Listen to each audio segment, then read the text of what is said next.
Infosys chairperson సంస్థ సహ వ్యవస్థాపకులు నారాయణమూర్తి సతీమణి సుధామూర్తిని రాజ్యసభకు నామినేట్ చేసినట్లు ప్రధాని నరేంద్ర మోదీ తన ఎక్స్ ఖాతాలో తెలిపారు. ఈ మేరకు రాష్ట్రపతి ద్రౌపది ముర్ము ఆమెను ఎగువ సభకు నామినేట్ చేసినట్లు ఆయన వెల్లడించారు.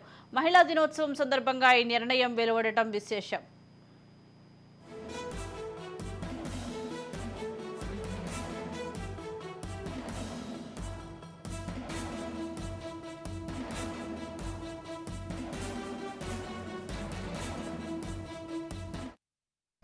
సుధామూర్తి సంఘ సేవకురాలిగా అందరికీ సుపరిచితం. సుధామూర్తి గొప్ప రచయిత్రి కూడా. కంప్యూటర్ ఇంజనీర్గా జీవితాన్ని ప్రారంభించి ఇన్ఫోసిస్ ఫౌండేషన్, గేట్స్ ఫౌండేషన్, ప్రజారోగ్య విభాగాల్లో కీలక పాత్రలను పోషిస్తున్నారు. సుధామూర్తి పలు అనాథాశ్రమాలను ప్రారంభించారు. గ్రామీణాభివృద్ధికి సహకరిస్తున్నారు. కర్ణాటకలోని దాదాపు అన్ని ప్రభుత్వ పాఠశాలలకు కంప్యూటర్లు అందించి పేద విద్యార్థులకు ఉచితంగా కంప్యూటర్ విద్యను చేరేలా తోడ్పడుతున్నారు. ఆమె గతంలో కంప్యూటర్ సైన్స్ ఉపాధ్యాయురాలుగా కూడా పనిచేశారు. ఈ సేవలకు గుర్తింపుగా ఆమెను రాజ్యసభకు నామినేట్ చేస్తున్నట్లు ప్రకటించినట్లు తెలిసింది.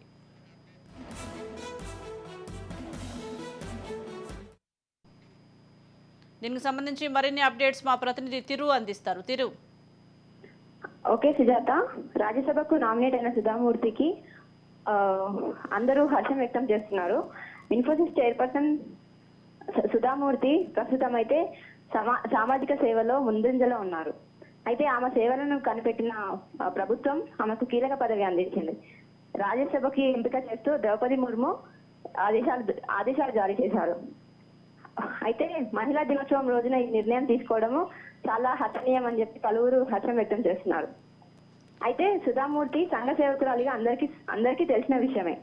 ఈమె గొప్ప రచయిత్రి. కంప్యూటర్ ఇంజనీర్ గా జీవితాన్ని ప్రారంభించి ఇన్ఫోసిస్ ఫౌండేషన్, గేట్స్ ఫౌండేషన్, ప్రజారోగ్య విభాగాల్లో కీలక పాత్రను పోషించారు. సుధామూర్తి పలు అనాథాశ్రయాలను ప్రారంభించారు. గ్రామీణాభివృద్ధికి సహకరించారు.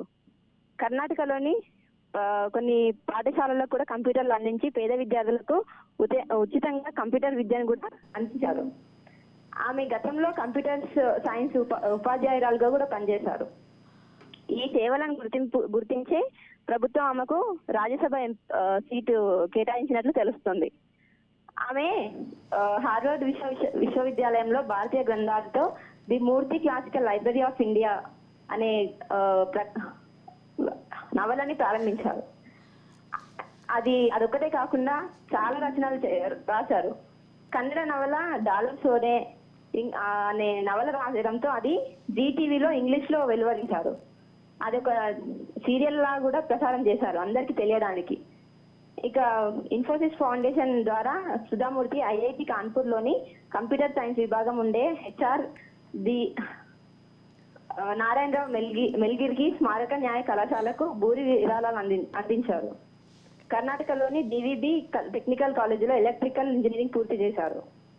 ఇన్స్టిట్యూట్ ఆఫ్ సైన్స్ నుంచి కంప్యూటర్ సైన్స్ విభాగంలో గోల్డ్ మెడల్ కూడా సాధించారు. ఆమె ఆ జర్నీ కూడా చాలా క్రిటికల్ గా సాగింది. అంత ఈజీగా కూడా జరగలేదు. ఈ క్రమంలోనే ఎంటెక్ లో ఆమె గోల్డ్ మెడల్ సాధించినా సరే ఎలాంటి ఉద్యోగం సంపాదించకపోయేసరికి విసుగెత్తి ఆమె టెల్కో కంపెనీకి ఒక లేఖ రాశారు. అది ఎలా అంటే ఓన్లీ పురుషులకే ఇస్తారా సీటు, మహిళలకు ఇవ్వరా, ప్రోత్సహించరా అని చెప్పేసి రాసేసరికి ఆ లెటర్ చూసిన టెల్కో ఎండి ఆమెని ఇంటర్వ్యూకి పిలిచారు. అలాగే రాజ్యసభకు నామినేట్ చేయడం పట్ల సుధామూర్తి గానీ ఆమె కుటుంబ సభ్యులు ఎలా ఫీల్ అవుతున్నారంటారు? వాళ్ళు గొప్పగా ఫీల్ అవుతుంది. ఇది ఒక గొప్ప ఆపర్చునిటీ. ఆల్రెడీ ఆమె అల్లుడు బ్రిటన్ ప్రధానిగా ఉన్నారు కదా.